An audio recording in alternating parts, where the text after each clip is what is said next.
د دې وجه نه د کافرو سره یارانه او دوستانه کوي چې کچرته په مونږ باندې قحط راغی په مونږ باندې د غلې کمی راله نو مونږ به بیا د دوی نه هغه سپلای کو راغواړو به چې د هغې نه بیا مونږ امداد وغواړو. دا حال اوس د دې ملک او د اکثر اسلامي ممالکو دی. دوستانه کوي د امریکې والو سره او د یهودیانو سره د دې دپاره که په مونږ باندې څه کمې راشي د سسیس چې مونږ له بیا راکړي. خبره ځان نه کوم وایي د شیخ صاحب دې آیات ته لاندې لیکلي همدغه ټکی لیکي چې زمونږ د ملک او بعضې نور اسلامي ممالک د دې دپاره د امریکې سره دوستانه کوي چې مونږ باندې دلته څه د سسیس بندیز یا کمې راځي چې مونږ د هغې ځای نه راغواړو. دې دپاره چې دی د هغې سره دوستانه کوي، د هغې سره یارانه کوي، د هغې سره ملګرتیا کوي چې مونږ دا څیزونه ترې بیا راوغواړو. لکه هلکه ته به څه راوغواړې ده؟ اسلام دې پې ونړو، اسلام دې پې دڼې وڼې کو، اسلام له دې پې سر پناه کو، د قرآن او د حدیث نوم او نشان دې ورک کړو،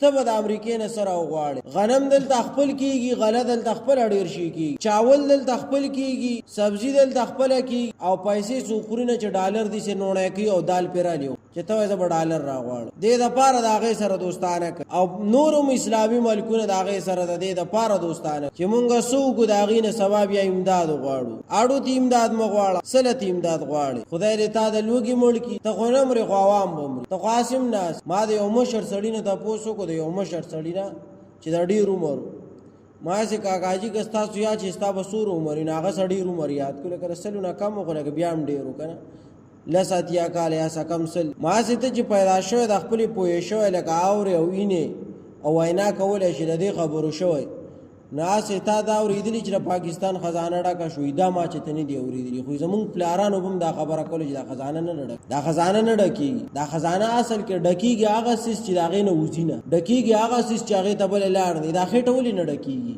دې ته بلې لار ده دننه بس هغه برېګمالکې وځي په بل خوا کیسه ورله. دغسې د پاکستان خزانه د لارې دي ورته ډېرې هره ډکېدو نه ده. که به یو ټیم یې هر څومره څوک ور ومنډي او ډکه یې کړي د پیسو نو چې سار کېږي بیا ته نو ته که هر څومره د غیرو سره تعلق جوړ کې خو چې الله یې د باندې راولي نو بیا د هغې سره نه. لکه خلک وایي زمونږ سره داسې ټکنالوژي د انګریزانو به وي او دا دي او دا دي او زمونږ سره که دوی بمباري کې مونږ سره دا دي او که دوی دا کې مونږ سره دا دي او که دوی مونږ باندې اور ولګي مونږ سره فایر بریګیډ دي که نه چې اور پې ولګېد بیا دې باندې خطا و هېڅ باندې ولې نه ورته بیا هلیکاپټر هم نه شو مړ کولی نو هلکه ته به بیا د هغې نه څه امداد غواړې ځان نه شي بچ کولی. او زمونږ دا کته مولي صاحب دي نه د دوی رشته دار دي امریکا کې هغه وایي چې په مونږ پسې دلته انګریزان ناغلي چې تاسو مسلمانان یا دوه دوه رکاته نفل وکئ چې د الله دا اور مړ کړي. دومره خو ته پته لري چې دا خلک په حقه ده خو د څه حرامیتوب د وجې ایمان نه راوړي.